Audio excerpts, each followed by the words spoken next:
বিশ্বাস করি কারোর পাশে দাঁড়ানোর জন্য কোনো কিছুর প্রয়োজন হয় না ইচ্ছা শক্তিটুকু ছাড়া।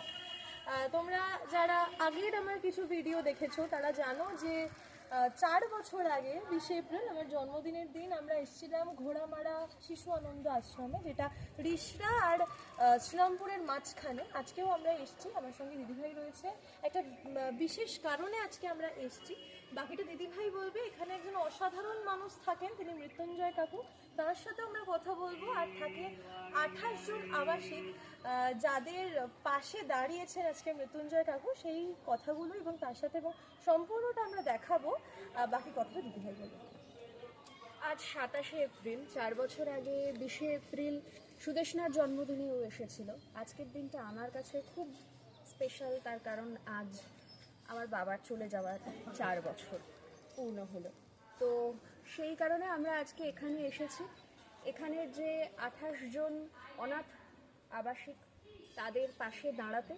শুধু আমরা না, এখানকার বহু মানুষ রয়েছেন বা আশেপাশের থেকে বহু মানুষ যারা জানেন যে ঘোড়ামারা শিশু আনন্দ আশ্রমের বিষয়ে, তারা নিজেদের মনের তাগিদে আসেন এখানে, এই বাচ্চাগুলোর পাশে দাঁড়ান, কাকুর পাশে দাঁড়ান। আমরাও সেরকম ভেবেই এসেছি। তার পাশাপাশি যেহেতু আমি আবৃত্তি করি, আমার মনে হয়েছে যে আবৃত্তি শুধুমাত্র কিছু মানুষের জন্য নয়, আবৃত্তি সকলের জন্য। এই বাচ্চাগুলোকে নিয়ে আমার ভবিষ্যতে বেশ কিছু কাজ করার ইচ্ছে আছে। শুধু ইচ্ছে নয়, ওদেরকে প্রশিক্ষণ দেওয়ারও প্রস্তাব আমি রেখেছি। সেটা তো করবই। তার পাশাপাশি একটা আর্জি রয়েছে আমার আপনাদের সকলের কাছে, যে আপনাদের মধ্যে থেকে যাদের মনে হচ্ছে যে মৃত্যুঞ্জয় কাকুর পাশে এসে দাঁড়ানো প্রয়োজন, যাদের মনে হচ্ছে ঘোড়ামারা শিশু আনন্দ আশ্রমের পাশে এসে দাঁড়ানো প্রয়োজন, তারা অবশ্যই আসবে। আমরা এবার একটু মৃত্যুঞ্জয় কাকুর সাথে সরাসরি কথা বলে নেব, ওনার কাছ থেকে শুনবো উনি কী ভাবছেন এই আশ্রম নিয়ে। পরিচয় করিয়ে দিচ্ছি আমাদের মৃত্যুঞ্জয় কাকুর সাথে, যার কথা এতক্ষণ আপনাদেরকে বলছিলাম। মৃত্যুঞ্জয় কাকুর কাছ থেকে শুনে নেব এই ঘোড়ামারা শিশু আনন্দ আশ্রম কীভাবে পেল, কবে থেকে উনি এর সাথে যুক্ত, এবং ওনার কী ভাবনা, ওনার ভাবনাগুলো এবার আপনাদের সাথে শেয়ার করেছেন। 2004 সাল থেকে ঘোড়ামারা শিশু আনন্দ আশ্রমের কাজ আমরা শুরু করেছিলাম।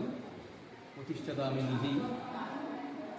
21 বছর বয়স আমাদের এই আশ্রমে।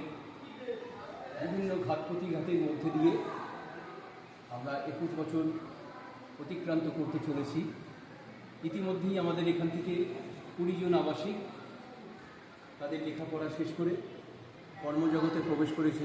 উল্লেখযোগ্যদের মধ্যে আমাদের একজন চেন্নাই মেকানিক্যাল ইঞ্জিনিয়ারের চাকরি করছে, একজন অ্যাক্সিস ব্যাংকে চাকরি করছে অ্যাসিস্ট্যান্ট ম্যানেজার হিসেবে, একজন পোশাকের উপর মডেলিংয়ের কাজ করে, একজন গোয়ার হোটেলে সেফের কাজ করছে, একজন মোবাইল রিপেয়ারিংয়ের কাজ শিখে মোবাইলের দোকান করেছে, একজন সাঁতারের কোচিং করায়, একজন ফিজিওথেরাপিস্ট হয়েছে। এছাড়াও আরও যে সমস্ত আবাসিকরা আমাদের এখানে বেরিয়েছে, তারা বিভিন্ন কাজের মধ্যে যুক্ত রয়েছে এবং প্রত্যেকেই এরা সৎ সহৃদয় কর্মঠ মানুষে পরিণত হয়েছে।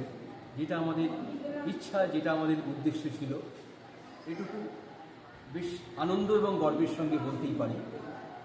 তো আগামী দিনেও আমাদের এই ধরনের সন্তানদের প্রতি আমাদের দৃষ্টি রয়েছে, যাতে আগামী দিনে এদের থেকেও ভালো যদি কিছু করা সম্ভব হয়, এবং সেই সম্ভাবনাময় মুহূর্তটাকে যদি আমরা পরিপূর্ণতা লাভ দিতে চাই, তাহলে একটা কথাই বলবো, সমাজের এক শ্রেণীর মানুষের মন যমুনা প্রাচুর্যের প্লাবনে প্লাবিত, বিপরীতে বৃহৎ এক জনগোষ্ঠীর আঁকি তারা ভরে ওঠে অভাব অনটনের শ্রাবণ ধারায়।